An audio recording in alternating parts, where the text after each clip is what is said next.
Bien, bonjour, bienvenue dans ce cours sur la gestion des risques. On va aborder les grands concepts de cette discipline, qui est une discipline importante au niveau de la pharmacie hospitalière, comme vous le verrez, puisque le pharmacien à l'hôpital va beaucoup s'investir pour améliorer la sécurité du processus d'utilisation des médicaments. Et pour cela, il va utiliser des méthodes de gestion des risques que je vais vous présenter brièvement durant cette intervention. Les objectifs d'apprentissage, ça sera de vous expliquer les notions de risque et les notions de gestion des risques, de comparer deux approches tout à fait complémentaires qui sont les méthodes d'analyse proactive et les méthodes réactives sur la gestion des risques. Je vais prendre un ou deux cas pratiques pour vous permettre de comprendre comment on peut appliquer ces concepts à des situations de notre quotidien et comment on peut, sur cette base, construire un plan de gestion des risques. On va notamment analyser les causes racines d'un incident. On va également déterminer la criticité d'un risque. Et à la fin, vous devrez également avoir compris et pouvoir expliquer quel est l'intérêt de ces méthodes de gestion des risques dans les activités de pharmacie hospitalière. La gestion des risques a pris beaucoup d'ampleur depuis le début des années 2000. C'était un sujet un peu tabou auparavant, et puis il y a eu un rapport publié aux États-Unis, To Err is Human, l'erreur est humaine, qui a mis en évidence à quel point l'hôpital était un lieu à haut risque, pas uniquement en ce qui concerne les médicaments, mais les erreurs médicales d'une manière plus large. Avec, vous voyez, les chiffres ici de complications médicales, de décès. Et si on extrapole les données des études qui sont compilées dans ce rapport, eh bien on peut imaginer entre 45 et 100 000 décès aux États-Unis chaque année liés à des erreurs médicales à cette époque, ce qui fait de cette problématique la 8e cause de mortalité. Vous voyez, voilà, au-delà des accidents de la route, du cancer du sein, du sida. Ça correspond à l'équivalent d'un Boeing 747 qui s'écraserait tous les 2 jours sur le territoire américain. Et il y avait un grand décalage entre ce grand nombre de décès et puis le peu de discussion, le peu de médiatisation aussi de cette problématique des erreurs médicales, puisqu'il est assez évident que si un Boeing 747 s'écrasait tous les 2 jours sur le territoire américain, eh bien, premièrement, Boeing aurait fait faillite, et deuxièmement, évidemment, on en parlerait de manière très large dans les médias. Et ce rapport, ça a été vraiment le point de départ des démarches de gestion des risques à l'hôpital. C'était une espèce d'électrochoc qui a conduit tous les hôpitaux dans le monde à se poser des questions et à mettre en place des actions pour mieux gérer les risques. Ces actions qui notamment débutaient par le fait que les incidents, les problèmes qui surviennent ne doivent plus être tabous, doivent être discutés, abordés, parce que c'est évidemment lorsque l'on connaît les problèmes que l'on peut commencer à améliorer et à sécuriser nos processus. Je pourrais vous montrer ici beaucoup d'études parce que à la suite de ce rapport, chaque pays a fait un peu son étude pour mesurer son taux d'erreur. Ça n'a pas beaucoup de sens. Je pense qu'il faut retenir, c'est que toutes les études démontrent qu'il y a 3 domaines principaux à l'hôpital qui vont être source d'événements indésirables, évitables pour les patients. Ce sont les infections qu'on attrape à l'hôpital, les infections nosocomiales, ce sont les problèmes durant la chirurgie, et puis ce sont les médicaments. Et donc, pour ces 3 grands domaines, l'hôpital doit mettre en place un certain nombre de mesures de sécurisation, et lorsqu'il s'agit du médicament, bien évidemment que le pharmacien est au cœur des actions qu'on peut mettre en place pour améliorer la sécurité. Alors pourquoi est-ce qu'il y a un tel niveau de risque sur le processus du médicament, si on vient sur celui-ci qui nous intéresse plus particulièrement? Il y a 2 grands facteurs qui peuvent l'expliquer. Le premier, c'est que les processus sont complexes. Alors, pas besoin de retenir tout ce qu'il y a sur cette diapositive, sur ce schéma. C'est juste pour montrer qu'il y a de multiples acteurs, médecins, pharmaciens, soignants. Il y a de multiples étapes, prescription, dispensation des médicaments, administration, suivi, réévaluation. Il y a le patient, évidemment, au centre, patient qui a ses comorbidités, patient qui a ses croyances, qui a envie ou pas de prendre ses médicaments. Et tout ça fait que le nombre d'opportunités d'avoir un problème à une des étapes de ce processus est énorme. Et c'est sûr que s'il y a une erreur de prescription, s'il y a une erreur d'administration, si le pharmacien dispense le mauvais médicament, eh bien, l'une de ces erreurs va conduire à un problème, un risque pour le patient. Et donc, on a une multiplication des risques et des opportunités d'erreur. Le deuxième grand élément, il est un peu philosophique, hein, mais c'est lié au fait qu'on est des êtres humains et que l'être humain a une fiabilité qui est assez limitée. Si on demande à un être humain de faire des calculs, il va se tromper à peu près une fois sur 10. Si on demande à un être humain de prélever des médicaments dans une armoire à pharmacie où il y a plein de médicaments, il va se tromper une fois sur 100. Et ça, c'est vraiment les limites de la fiabilité humaine qui va engendrer un certain nombre d'erreurs. Alors, avec cette petite phrase un peu philosophique, voilà, c'est vrai que le 6e jour, Dieu créa l'homme, mais il devait être un peu fatigué. Sa création n'était pas parfaite, peut-être.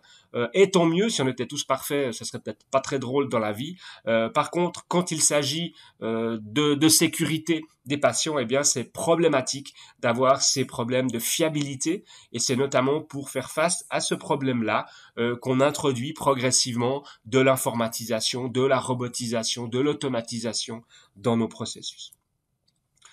Il y a de nombreuses actions qui visent à sécuriser l'usage des médicaments. Toutes ces actions, elles ont vraiment été déclenchées par ces rapports du début des années 2000. Donc sur le circuit du médicament, c'est-à-dire vraiment le parcours du médicament dans l'hôpital, on a, comme je viens de le dire, beaucoup d'apports d'automatisation pour pallier à cette problématique de fiabilité. Pour la production de médicaments, on a des changements de paradigme avec des médicaments injectables qui étaient fabriqués auparavant dans les unités de soins de manière un peu artisanale, hein, c'est pas péjoratif, mais sans grande mesure de sécurité autour de la préparation de ces médicaments. Et là, on bascule vers un système de préparation à la pharmacie encadré par les bonnes pratiques de fabrication et tout ce que ça implique comme mesure de contrôle et de sécurité. Et puis finalement, la troisième grande activité d'une pharmacie hospitalière, c'est la pharmacie clinique. Et là, son développement permet d'apporter une interprofessionnalité, d'avoir une complémentarité des compétences des médecins, des infirmiers et des pharmaciens, et donc d'être meilleur, d'être plus performant dans la prise en charge des patients, dans l'ajustement de la pharmacothérapie. Et pour mettre en place ces différentes actions de manière structurée, pour qu'elles fassent sens, eh bien c'est intéressant de maîtriser, de connaître les méthodes de gestion des risques, parce que lorsqu'on va modifier ces processus pour les rendre plus sûrs, eh bien on peut, avec ces méthodes, avoir une certaine garantie, une certaine structure dans la démarche pour être certain qu'on va effectivement améliorer la sécurité. Alors si on parle de sécurité, on parle de risque. Alors, qu'est-ce qu'un risque? D'abord, la définition ici bêtement prise de Wikipédia, hein, c'est la possibilité de survenue d'un événement indésirable, la probabilité d'occurrence d'un péril probable. Et moi, j'aime bien résumer de manière très simple un risque par cette équation. Hein, c'est un événement qui a une certaine probabilité de survenue et qui va avoir un certain effet, des conséquences. Ces conséquences, elles peuvent être humaines, c'est ce qui va nous intéresser, nous, si on parle de sécurité des patients, mais on peut aussi parler de risques dans le domaine économique, dans le domaine bancaire, par exemple, avec des impacts sur la société, sur les aspects économiques. Et puis, on peut aussi travailler, par exemple, sur les risques sur l'environnement. Et là, les effets, les conséquences d'un risque vont être mesurés en termes d'impact sur l'environnement. Pour ce qui nous concerne, ça va être les conséquences humaines et on comprend assez facilement dans cette définition que plus un événement est probable, plus il y a de risques qu'il survienne et plus s'il survient, il va être impactant pour les patients, eh bien plus on a un risque qui est très critique. À l'inverse, un risque qu'on imagine mais qui a une très faible probabilité de survenue et même s'il survient, il aura très peu d'impact pour les patients. Eh bien, c'est un risque qui n'est pas très critique.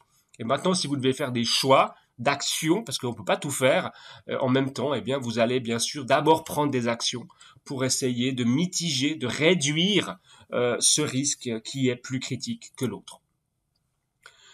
Quand on essaie de réfléchir au risque derrière certains événements, c'est pas toujours facile d'arriver à déterminer cette criticité si on n'utilise pas justement une méthode un petit peu structurée qui va réfléchir autour de la fréquence de survenue et autour des effets. Si je vous demande comme ça simplement de dire voilà, je vous donne 5 risques ici de décéder d'une cause là qui n'a pas grand-chose à voir avec la santé, sauf certaines d'entre elles, un accident de voiture, un accident d'avion, un cancer du poumon, un événement évitable à l'hôpital, une avalanche en montagne. Si on se base sur une vision populationnelle, hein, au niveau de la population, voilà, en Suisse, en une année, est-ce qu'on a plus de risques de mourir de l'un ou de l'autre de ces événements?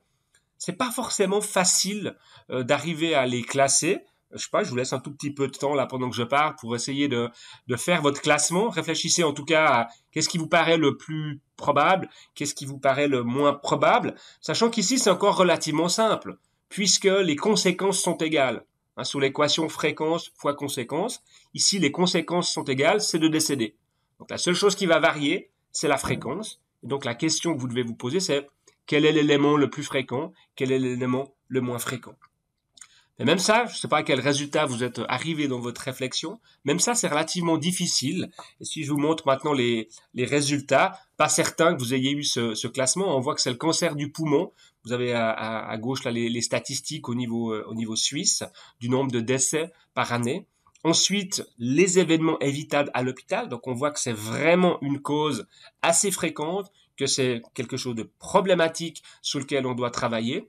Ensuite, les accidents de voiture qui causent quand même encore pas mal de décès, même si vous voyez 230 décès en 2017, il y a 30 ans, on était à 1500 décès en Suisse chaque année d'accidents de voiture et pourtant la circulation a beaucoup augmenté, mais il y a eu beaucoup de mesures de sécurité qui ont été mises en place. Ensuite, l'avalanche en montagne et finalement l'accident d'avion.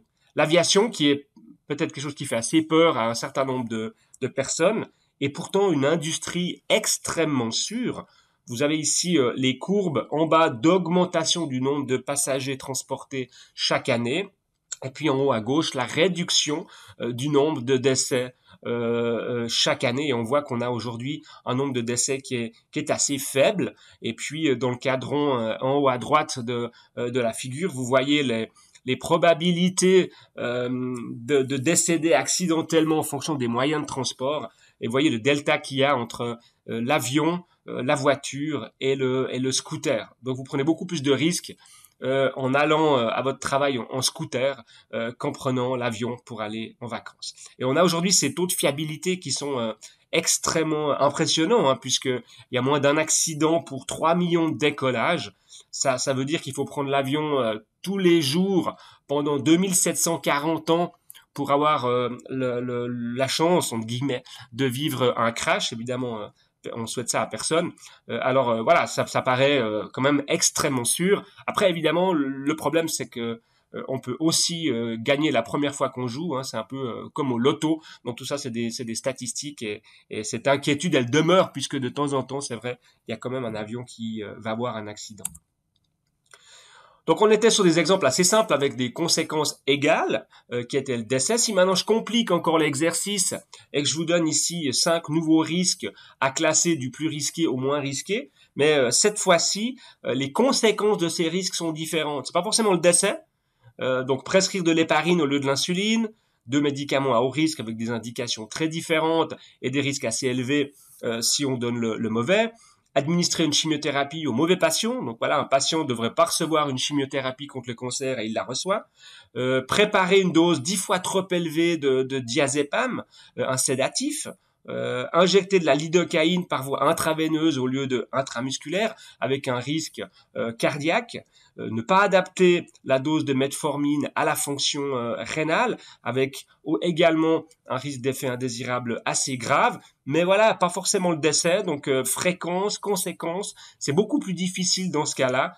Et je suis pas en mesure de vous livrer un classement parce que en fait c'est à peu près impossible comme ça de le faire. Il faudrait vraiment maintenant prendre les méthodes d'analyse de risque que je vais vous décrire juste après. Pour chaque élément, réfléchir en termes de fréquence possible de survenue de cet événement, d'impact potentiel pour le patient, ce qui permettra de calculer un score et de classer ces différents risques. Si on fait cette démarche d'analyse de risque, alors on pourrait dire le but c'est d'arriver à un risque zéro. Une fois qu'on aura analysé tous les risques, qu'on aura mis en place un certain nombre de mesures pour éviter ces risques, eh bien on aura des processus extrêmement sûrs sans aucun problème. Alors ça c'est un petit peu un rêve qu'on pourra jamais atteindre. On doit arriver à vivre avec un certain nombre de risques dans nos processus, mais simplement on aimerait pouvoir accepter les risques résiduels. Ça veut dire, il y a certains risques, on trouve qu'ils sont trop critiques, et ceux-là, on doit prendre des mesures pour les améliorer. Et puis après, une fois qu'on a mis en place toute notre démarche d'amélioration de la sécurité de notre processus, on doit pouvoir vivre avec certains risques qui vont demeurer. Et l'acceptation du risque est un élément central. Donc on doit, à la suite des analyses structurées du risque, être capable de déterminer quels sont les risques qu'on accepte et ceux qu'on n'accepte pas, pour lesquels on doit imaginer des mesures d'amélioration. Et l'acceptation, elle va dépendre d'un certain nombre de paramètres. Tout d'abord du niveau de risque, c'est clair comme je l'ai déjà illustré. Plus un risque est identifié comme étant critique, moins on va l'accepter. C'est cela qu'on aura envie de mitiger en priorité. Mais pour autant qu'il y ait des possibilités de réduction du risque. Parfois, on a des risques assez critiques, mais on ne voit pas trop ce qu'on pourrait faire pour réduire cette criticité. Parfois, on a des solutions qu'on imagine, mais elles ne sont pas forcément faisables. Elles sont extrêmement coûteuses, elles nécessitent des développements informatiques extrêmement complexes, et parfois, on doit accepter un risque simplement parce que la faisabilité paraît compliquée. Et puis, ensuite, on doit prioriser, donc on ne peut pas tout faire. Donc, il y a des choses qu'on va accepter simplement parce que c'est moins prioritaire que de réduire d'autres risques. Et puis, tout ça est encore modifié. Cette acceptation va dépendre de la perception de chaque personne. Et d'un hôpital à l'autre, d'une personne à l'autre, d'un moment à l'autre, on peut accepter ou ne pas accepter un risque. On comprend bien que si vous avez eu la semaine dernière un décès d'un patient parce que vous lui avez administré une dose 10 fois trop élevée d'une chimiothérapie anticancéreuse, vous aurez la perception que c'est un risque qu'il faut absolument réduire et vous devez absolument agir sur ce risque. Si vous n'avez eu aucun problème avec les chimiothérapies anticancéreuses ces 10 dernières années dans votre hôpital, probablement que vous aurez une perception un peu différente et que vous aurez le sentiment que ce processus, il est sous contrôle et qu'il est peut-être pas prioritaire par rapport à un autre événement qui lui est arrivé la semaine dernière. Donc tout ça, vous voyez que c'est assez complexe et ça va prendre en considération des éléments objectifs qu'on va pouvoir mesurer à travers nos analyses de risque, et puis également des éléments subjectifs de perception par les acteurs. Ce qui est important à la fin, c'est que chaque hôpital, chaque pharmacie d'hôpital détermine quels sont les éléments les plus critiques en ce moment, et puis fasse quelque chose et un plan d'action et progressivement essaye de réduire les risques dans ces processus.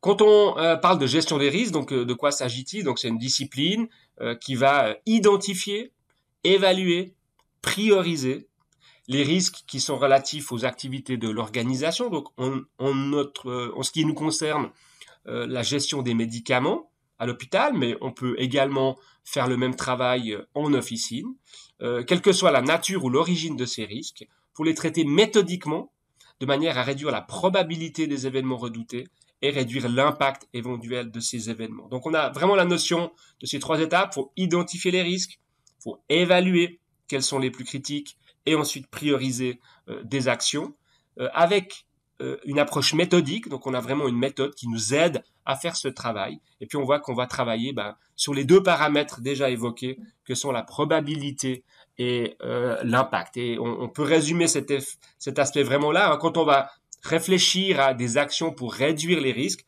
soit on va avoir des actions qui réduisent la probabilité de survenue d'un événement. S'il survient moins souvent, c'est un risque qui va être moins critique, et ou qui va travailler sur les effets ou les conséquences. Si l'événement qui survient on arrive à faire en sorte qu'il ait moins d'effets, moins de conséquences pour le patient, et ben c'est aussi une bonne stratégie. Et chaque fois qu'on va réfléchir autour de la réduction d'un risque, on va avoir des réflexions autour de la probabilité d'occurrence, comment est-ce que je pourrais la diminuer, et autour des effets, des conséquences, comment est-ce que je pourrais la diminuer. Alors si je prends un exemple concret, histoire de... On parle d'un sujet assez grave, donc ayons un petit exemple plutôt amusant, enfin sauf pour la souris. Si vous avez cette image et que vous devez réfléchir en termes de criticité, hein, de nouveau, bon, première approche, c'est de oulala, la pauvre, elle prend un risque en faisant ça. Ok, mais elle prend un risque. Quelle est la probabilité pour elle, effectivement, de se faire attraper sévèrement par ce piège à souris? Ben, a priori, il est très élevé. Hein, si elle mange le fromage en appuyant sur cette attrape-souris, eh bien, il est très probable qu'il va se passer quelque chose de désagréable pour elle.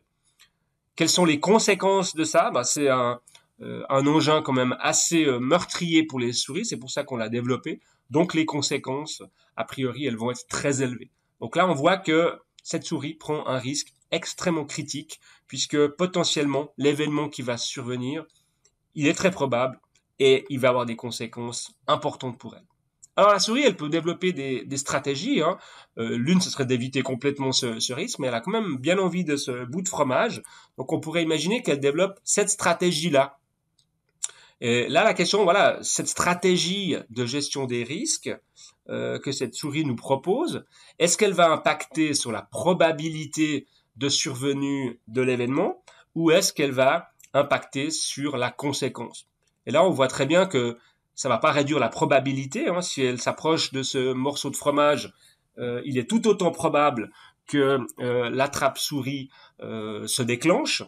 Par contre, le port du casque, en l'occurrence, va réduire les conséquences, les effets sur elle de ce risque. C'est la même chose hein, si on a introduit des casques pour aller sur un scooter ou sur une moto, c'est pas pour réduire la probabilité de tomber, mais c'est pour réduire les conséquences potentielles de la chute sur l'individu qui porte ce casque. Donc voilà un exemple tout bête, mais on voit que sur des exemples tout bêtes, on peut commencer à raisonner simplement sur la probabilité, la conséquence et puis l'impact d'une mesure de réduction du risque.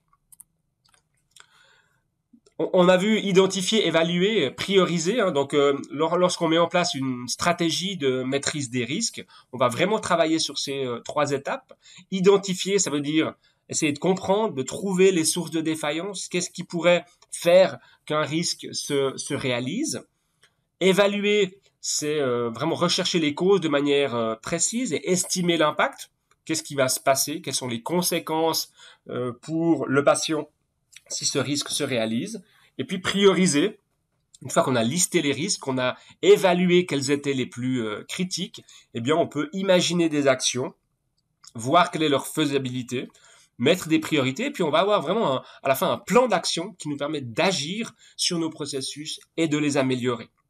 Et puis, on disait en introduction hein, qu'il y avait une importance pour la pharmacie hospitalière de s'intéresser à la gestion des risques, parce que dans agir, eh bien, il y a une partie des actions qui vont être le développement, le déploiement d'activités au niveau de la pharmacie hospitalière que l'on a vu précédemment sur le circuit du médicament, sur la fabrication des médicaments, sur le développement d'activités de pharmacie clinique. Donc pour résumer, identifier, j'aimerais savoir quels sont mes risques, évaluer, j'aimerais pouvoir savoir lesquels sont les plus critiques, et puis ensuite prioriser mon plan d'action pour améliorer mes processus. Avec deux grandes approches qu'on peut utiliser, qui vont être totalement complémentaires, il ne s'agit pas d'en faire une plutôt que l'autre, ces deux approches totalement complémentaires, on va agir avant qu'un incident survienne, et on va agir après qu'un incident survienne. Le après, c'est assez facile à comprendre. Hein. Un incident survient, là, j'ai administré une chimiothérapie à un patient qui ne devait pas en recevoir, je vais déclarer cet incident. Ça va permettre d'essayer de comprendre pourquoi c'est arrivé, de mettre en place des mesures d'amélioration pour éviter que cet incident survienne à nouveau. On est vraiment là dans ce qu'on appelle les industries apprenantes. Ça peut arriver qu'on ait des incidents, mais c'est moins pardonnable qu'un même incident critique arrive 2 fois sans qu'on se soit posé la question du pourquoi et qu'on se soit investi dans l'amélioration des processus. Donc là, c'est vraiment la notion de, entre guillemets, profiter des incidents qui surviennent pour sécuriser nos processus. Et puis le avant, c'est dans l'idée de se dire que c'est un peu bête d'attendre qu'on ait des incidents graves, qu'un patient qui ne devait pas recevoir une chimiothérapie en reçoive une pour commencer à agir. Donc le avant, il est proactif, il vise à essayer de réfléchir sur notre organisation, d'estimer, de définir ce qui pourrait potentiellement survenir, et puis d'améliorer nos processus avant même que les incidents surviennent. Et donc vous comprenez bien que ces deux approches sont complètement complémentaires et qu'il est absolument essentiel, si on veut vraiment sécuriser nos processus, de faire du avant et de faire du après. C'est évidemment d'autant plus important que vous avez des processus à haut risque. Vous imaginez bien que les personnes qui travaillent dans des industries comme le nucléaire, comme l'aviation, qui envoient des hommes dans l'espace, eh bien, ils vont pas attendre d'avoir des accidents graves pour prendre des mesures. Ils ont vraiment toute une approche proactive pour essayer de faire en sorte que leur activité soit la plus sûre possible. Et puis après, on voit dans le nucléaire, il y a quand même parfois des accidents. On peut pas tout empêcher, mais enfin, on aura minimisé au maximum les risques de survenue d'incidents graves. Alors, je vais maintenant illustrer ces deux approches avec quelques éléments théoriques et puis chaque fois un cas pratique. Je commence par les analyses proactives des risques, donc vraiment comment est-ce qu'on peut réfléchir à la sécurisation de nos processus avant même que les incidents surviennent. Donc on va essayer d'identifier, de réfléchir à ce qui pourrait arriver, même si ça n'est pas encore arrivé. Ensuite, on va évaluer ces risques à l'aide d'une grille qui va nous permettre de donner un score de criticité. Et puis ensuite, on comprend bien que s'il y a un score, c'est relativement facile de prioriser, puisqu'on va chercher à agir sur les événements qu'on imagine qui auraient la plus grande criticité. Pour faire cette évaluation, il y a plein de grilles qui existent, mais on va vraiment avoir une cotation sur ces deux dimensions, probabilité, gravité. Donc on va réfléchir, l'événement est pas arrivé, donc on va estimer quelle est sa probabilité de survenue, très improbable, improbable, probable, très probable. Et puis si l'événement survient, quelle serait sa gravité pour le patient, de mineure, modérée, importante, majeure. Et donc on voit qu'on a des zones de score, s'il est élevé ce score, où on va décider de ne pas accepter a priori ce risque et on va demander de mettre en place des actions d'amélioration. Et puis à l'inverse, si on a un score très bas, on se dit voilà, c'est peu probable. Si ça survient, la gravité est mineure ou modérée et donc on peut vivre avec ce risque parce que même si ce risque se réalise, eh bien l'impact sera tout à fait acceptable. Alors pour illustrer la notion d'analyse de risque, j'ai envie de vous sortir un tout petit peu de l'hôpital. En dehors de ma fonction à l'hôpital, je travaille activement à l'organisation d'un festival de musique et je suis toujours fasciné de voir que ces méthodes qu'on utilise à l'hôpital, elles sont également très utiles dans d'autres contextes. Et quand on organise un festival de musique, on doit se poser la question d'un certain nombre de risques. Et de la même manière, on va utiliser les incidents qui surviennent pour nous améliorer, mais on va aussi essayer d'anticiper des risques et de prendre des mesures qui permettront d'éviter que des risques surviennent. Alors, on peut imaginer, voilà, vous êtes le responsable sécurité d'un grand festival de musique, vous êtes en train de préparer la prochaine édition qui va avoir lieu l'été prochain, et puis vous aimeriez mettre en place peut-être des mesures de gestion des risques supplémentaires, pour être encore meilleur dans la sécurisation de votre festival. Vous avez, un peu sur la base de votre expérience, décidé de vous focaliser sur trois grands domaines de risque, hein. La notion de concert. Vous avez notamment prévu cet été qu'il y aura beaucoup de concerts de rap avec voilà un public jeune qui aime bien bouger, avec des artistes qui peut-être vont inciter à des mouvements de foule qui peuvent être dangereux. Le deuxième grand risque, c'est les aspects météo. C'est un festival en plein air qui est en plein été. On a des orages qui peuvent être violents. Et puis, que se passerait-il s'il y avait un gros orage de grêle avec des énormes grêlons qui s'abattaient sur le public et sur le festival? Et puis le troisième risque, c'est les enfants. Vous êtes un festival très familial. Vous avez programmé aussi quelques concerts très fédérateurs pour les enfants. Et vous attendez vraiment avoir une forte affluence, d'autant plus que le festival est gratuit pour tous les enfants de moins de 12 ans. Et que là, vous avez vraiment quelques craintes par rapport à une très forte affluence d'enfants durant votre festival. Alors, euh, la première étape, donc, ça va être d'identifier les risques. Vous avez trois grands domaines. Et là, vous allez simplement réfléchir, mouvement de foule, concert, qu'est-ce qui pourrait se passer? Et voilà, on peut imaginer que vous listiez, par exemple, ces risques. Il peut y en avoir d'autres, hein. J'ai limité à trois pour que ça soit digeste pour la présentation. Mais s'il y a des mouvements de foule, il pourrait y avoir des chutes avec des gens qui se font piétiner, des chocs, donc vraiment des blessures de personnes qui sont dans le public. S'il y a des mouvements de foule, des personnes qui tombent, ça pourrait entraîner un arrêt de concert. Vous avez une procédure pour ça. Qui dit arrêt de concert dit problème avec l'artiste, dit peut-être public mécontent. Et puis, vous pouvez aussi imaginer avoir des plaintes de spectateurs qui espéraient aller voir un concert assez tranquille, qui se retrouvent dans des mouvements de foule, qui prennent peur et qui considèrent que l'organisation n'a pas tout fait pour assurer leur sécurité. Trois exemples donc de risques que vous pourriez identifier. De la même manière, sur la météo et l'orage de grêle, c'est un orage de grêle qui s'abat sur 30 000 personnes. Vous pouvez imaginer qu'il y ait un mouvement de panique, tout le monde qui cherche à aller s'abriter et d'avoir des blessures parce que les gens se piétinent les uns les autres. Donc on a vraiment cette notion de panique qui peut être extrêmement dangereuse. On peut avoir des grêlons qui vont casser du matériel et peut-être mettre en péril certaines infrastructures du festival. Et puis on peut avoir vraiment des personnes qui sont atteintes par les grêlons eux-mêmes et qui ont des blessures qu'il faudra prendre en charge.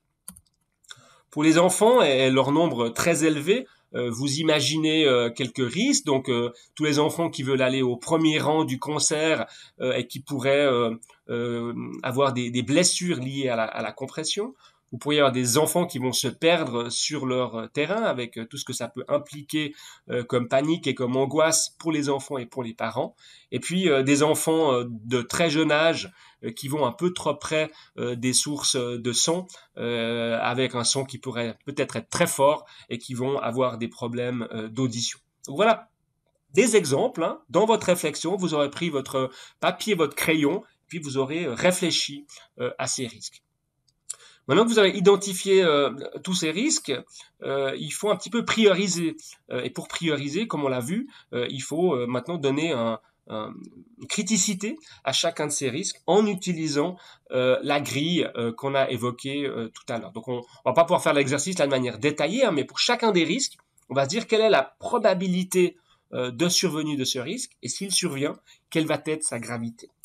Alors, j'ai fait l'exercice pour vous et vous retrouvez ici la cotation que j'ai faite. C'est un travail qui peut se faire en groupe, on peut se mettre à plusieurs pour réfléchir à ça et on voit si on prend les exemples des risques autour des concerts, que les blessures suite à des chutes et des chocs, c'est extrêmement critique parce que la probabilité que des gens tombent, si vraiment il y a des mouvements de foule, vous savez que vous allez avoir des groupes qui vont inciter le public à des mouvements de foule, donc la probabilité elle est quand même assez élevée que des personnes tombent. Et puis dans une foule compacte de 30 000 personnes, si des personnes sont à terre, eh bien la gravité des blessures peut être extrêmement élevée. On a eu dans des festivals des décès de spectateurs suite à ce type d'incident. L'arrêt de concert, par contre, il est moins probable. Il faudrait vraiment qu'il y ait d'énormes mouvements de foule, d'énormes gens qui tombent, enfin qu'il y ait vraiment une situation assez majeure et de grande ampleur pour qu'on en vienne à arrêter le concert. Donc c'est un peu moins probable que l'élément précédent. Et puis en termes de gravité, ben voilà, on parle pas là de mort d'homme, on parle simplement voilà d'un inconvénient pour l'organisateur, pour le spectateur. Donc on est sur quelque chose d'une gravité que moi j'ai estimé être modérée. Et puis les plaintes des spectateurs, bah, c'est aussi relativement improbable, ça peut arriver, des gens vont écrire, mais là on voit bien qu'en termes de gravité, à part l'image du festival vis-à-vis des quelques personnes qui se plaindront, on est sur quelque chose de beaucoup moins critique. Donc voilà, on peut faire cet exercice pour l'ensemble de ces risques, et puis vous voyez ensuite qu'il y a une stratification de ces risques.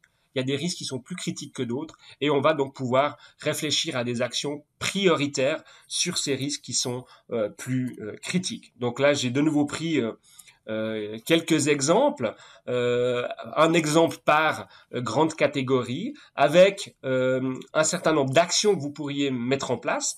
P signifie que ça va agir sur la probabilité de survenue.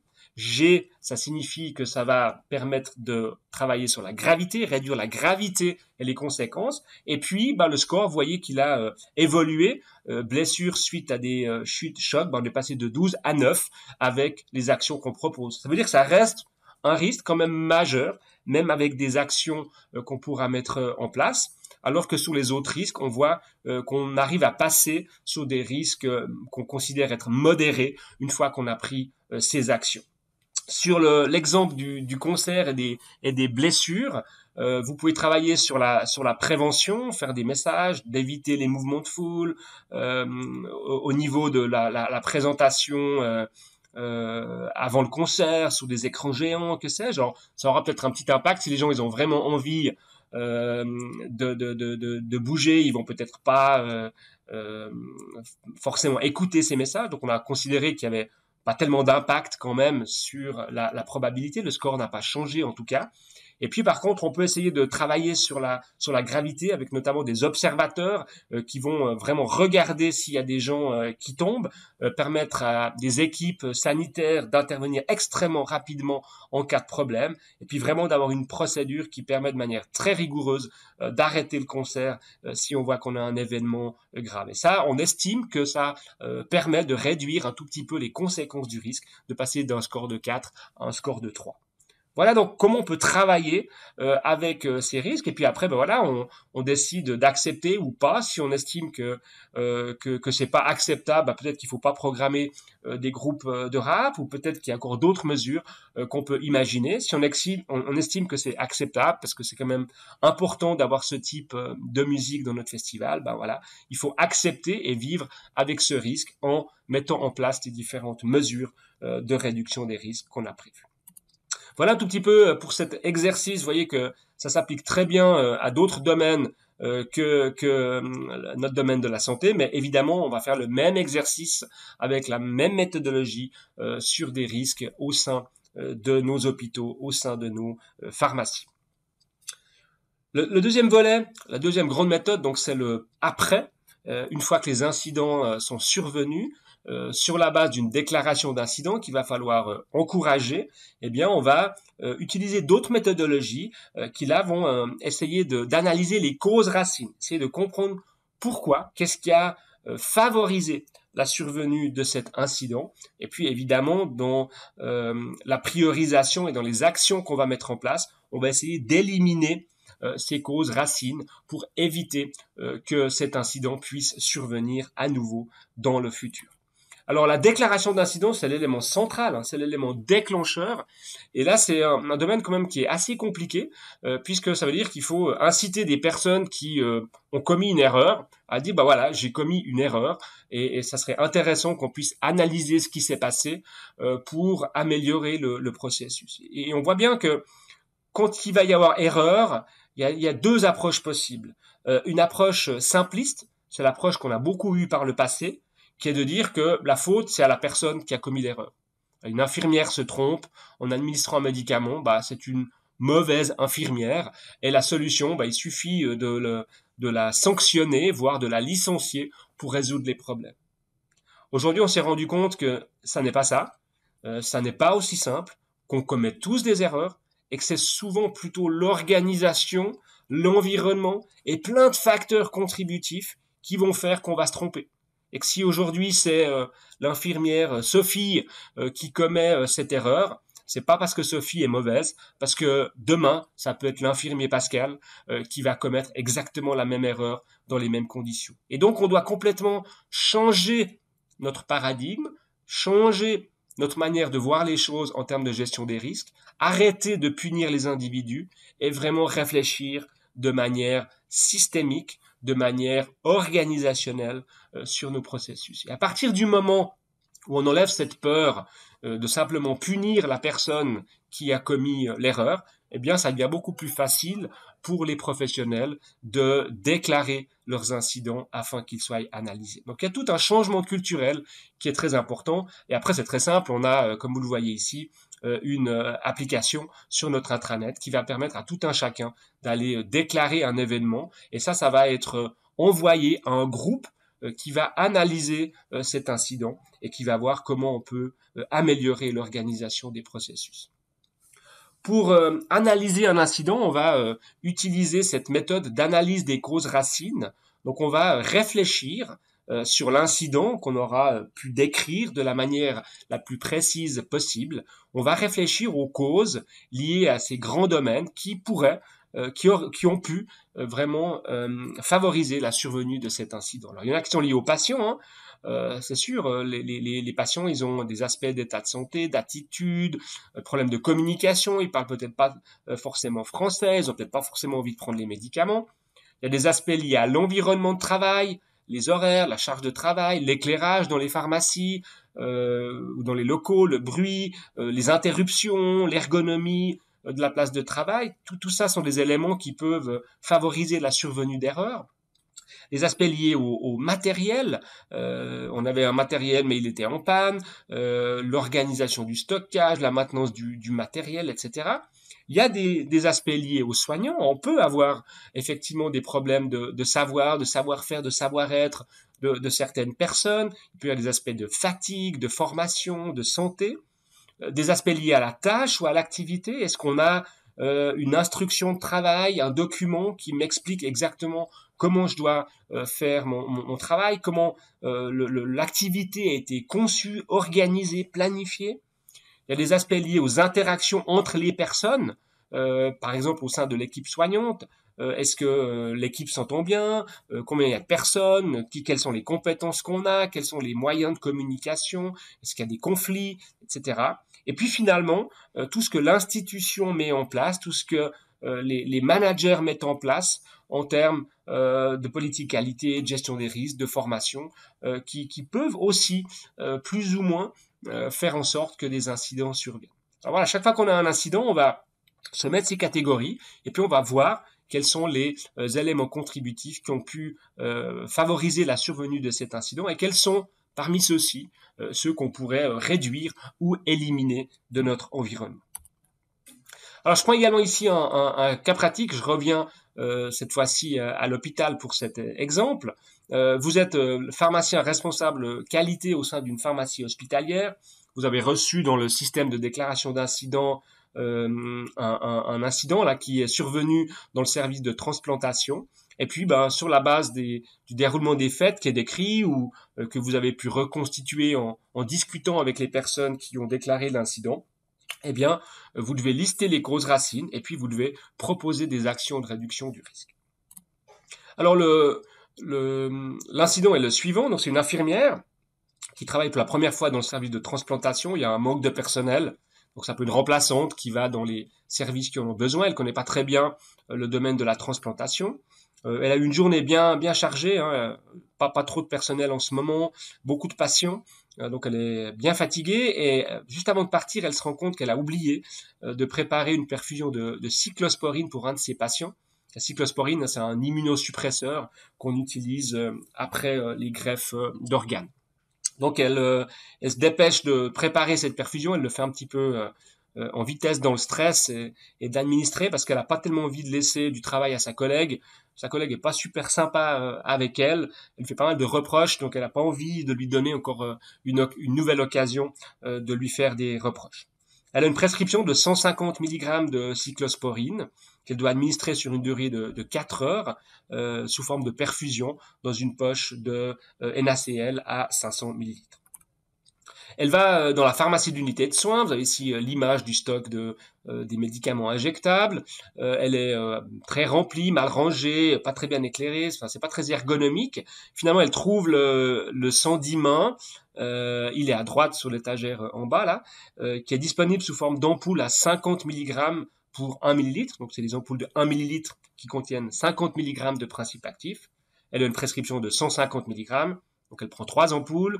Elle prélève le liquide des 2 premières. Comme elle est un peu stressée et puis qu'elle veut faire ça vite, la troisième, elle tombe par terre, elle se brise. Elle est un peu perturbée alors qu'elle est pressée de pouvoir partir. Mais elle se dit, bon, attention, je sais plus trop ce que j'ai fait. Donc, je recommence à zéro. Elle reprend 3 ampoules. Elle fait sa préparation. Elle va vers le patient, débute la perfusion. Et puis, voilà, elle est bien contente. Cette fois-ci, elle peut quitter son poste en étant tranquille. Quelques heures plus tard, malheureusement, le patient devient confus. Ça peut être un des effets indésirables d'un surdosage de cyclosporine. Donc, on va mesurer le taux de cyclosporine dans le sang du patient et on voit que c'est beaucoup trop élevé. Et on se rend compte à ce moment-là qu'il y a eu erreur lors de la préparation de la perfusion. On arrête évidemment cette perfusion et on déclare cet incident de cette manière.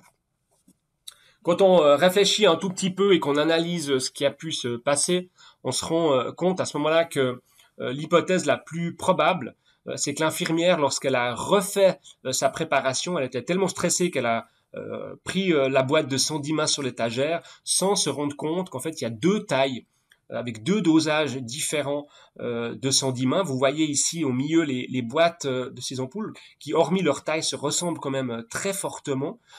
Et idem pour les ampoules, à part que la taille est bien plus grande, puisque c'est des ampoules de 5 millilitres au lieu de 1 millilitre. Alors l'infirmière, dans son stress, étant sûre qu'elle prenait les bonnes ampoules, puisqu'elle avait bien vérifié la première fois, a prélevé 3 fois 5 millilitres, vite fait, plutôt que 3 fois 1 millilitre. Et donc, elle a préparé une préparation avec une dose 5 fois trop grande de cyclosporine. On voit quand même ce qui est étonnant sur les boîtes, sur les ampoules, que la dose totale de l'ampoule, qui est de 250 mg dans la grande ampoule, n'est notée absolument à nulle part sur l'emballage. On a uniquement la concentration. Mais ça, c'est quand même un facteur contributif qu'on voit d'emblée comme étant problématique. Alors notre pharmacien qualité, avec un petit groupe de travail, son groupe incident, il va réfléchir aux facteurs contributifs avec ce tableau que je vous ai montré précédemment, et il va quand même identifier pas mal de causes racines, d'éléments qui peuvent contribuer à la survenue de cet incident, liés à l'environnement de travail. On a vu que le stock il est mal éclairé, trop rempli, mal rangé, les 2 tailles d'ampoules sont vraiment l'une contre l'autre, c'est assez facile de se tromper. Cette problématique ensuite liée au matériel, au médicament lui-même, avec ces 2 tailles d'ampoules, ces emballages qui se ressemblent sans indication de la dose totale. Des aspects liés aux soignants, bien sûr, puisque la pauvre, elle était novice dans ce service, elle connaissait pas très bien ce médicament, elle était fatiguée, stressée, elle a eu cet incident avec les ampoules qui se cassent et du coup, elle n'a pas très bien appliqué la vérification des ampoules lors de la 2e préparation. À la tâche ou à l'activité, il y a pas de protocole de préparation, il n'y a pas de double contrôle, donc c'est sûr que voilà, c'est assez facile de se tromper. Il n'y a pas tellement de béquilles ou de soutien pour éviter de faire cette erreur. Des facteurs contributifs comme les aspects de conflit dans l'équipe. Du coup, elle a pas voulu laisser la préparation à sa collègue. C'est peut-être ce qu'elle aurait dû faire. La collègue aurait peut-être pris le temps de bien faire la préparation parce qu'elle était là encore pour un certain temps. Et puis, le contexte institutionnel, managérial avec le manque de personnel qui fait que voilà, elle est stressée, elle n'était pas dans son service de prédilection où elle a de bonnes compétences. Et ça peut aussi être un facteur contributif. Alors une fois qu'on a ça, on va réfléchir aux éléments sur lesquels on peut agir. Alors c'est clair que notre responsable qualité, il aura un peu de la peine à changer le contexte managérial et à faire en sorte qu'on ait plus de personnel. On peut bien sûr faire remonter ça à la direction de l'hôpital, mais c'est difficile d'avoir une action à court terme sur ce type de facteurs contributifs. Et donc lui, il va imaginer d'autres actions dans son domaine de pharmacien hospitalier. il va se dire, on pourrait améliorer la gestion du stock de médicaments. On pourrait du coup faire en sorte que ce stock soit géré par des assistantes en pharmacie qui vont peut-être aussi mieux organiser le stock, faire en sorte qu'il n'y ait pas trop de surstock, qu'on ait que les médicaments vraiment nécessaires. C'est une première action. Il pourrait proposer aux soignants d'améliorer la procédure de préparation. C'est une préparation qu'on doit faire assez souvent, donc on pourrait avoir un protocole de fabrication, comme on l'a nous si on fabrique des médicaments à la pharmacie. On pourrait imaginer qu'il y a un double contrôle par une deuxième infirmière quand on prépare des médicaments à haut risque. C'est du temps, on va pas pouvoir le faire pour tous les médicaments, mais pour les médicaments à haut risque, ça peut faire du sens. Et puis, il va contacter le fabricant, contacter Swissmedic pour que l'ergonomie de ces deux emballages soit améliorée, qu'on différencie mieux les deux produits. Et c'est ce qu'on a fait typiquement dans cet exemple, où là, vous voyez le résultat final avec la dose totale qui est cette fois-ci bien indiquée sur chacun des emballages. Et puis, vous voyez, on est passé du bleu au rouge. On a ces lettres majuscules pour Sandimain, puisqu'on avait encore un autre problème qui avait été révélé par d'autres incidents. C'était qu'il y a un autre produit de Sandoz Novartis qui s'appelle la sandostatine, avec des emballages très similaires et qui était également en bleu.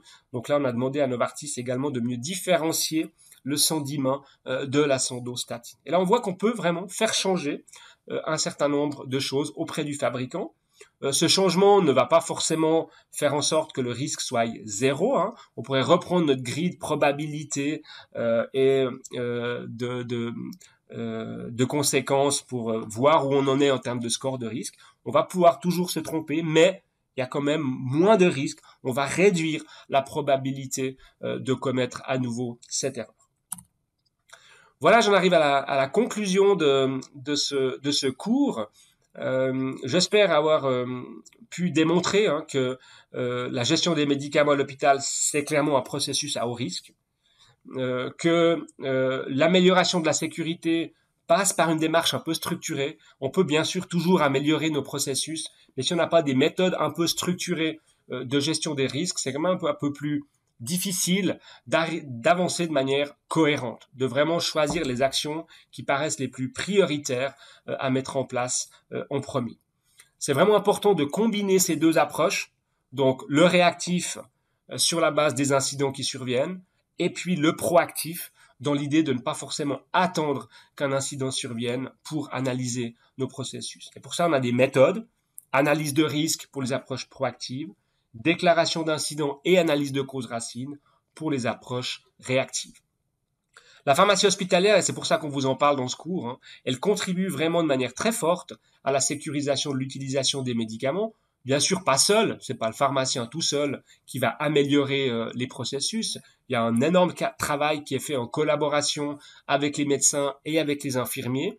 Mais le pharmacien hospitalier, le circuit du médicament, l'utilisation du médicament, c'est vraiment son cœur de métier. Et donc souvent, on est assez leader parce qu'on a vraiment, nous, envie d'améliorer ce processus qui est un processus parmi d'autres pour un médecin ou pour une infirmière. Donc c'est vraiment essentiel, si on veut améliorer la sécurisation de l'utilisation des médicaments, que les pharmaciens, s'investissent dans ce domaine et travaillent, bien sûr, avec les médecins, avec les infirmiers, pour améliorer continuellement la sécurité des processus. C'est vraiment ça l'idée, c'est de dire on peut pas tout résoudre, et on peut pas tout résoudre du jour au lendemain, donc on doit simplement avoir un plan d'action qui évolue au cours du temps, et qui fait qu'on est dans une dynamique d'amélioration continue de la sécurité. Et donc, progressivement, on va réduire les risques pour nos patients.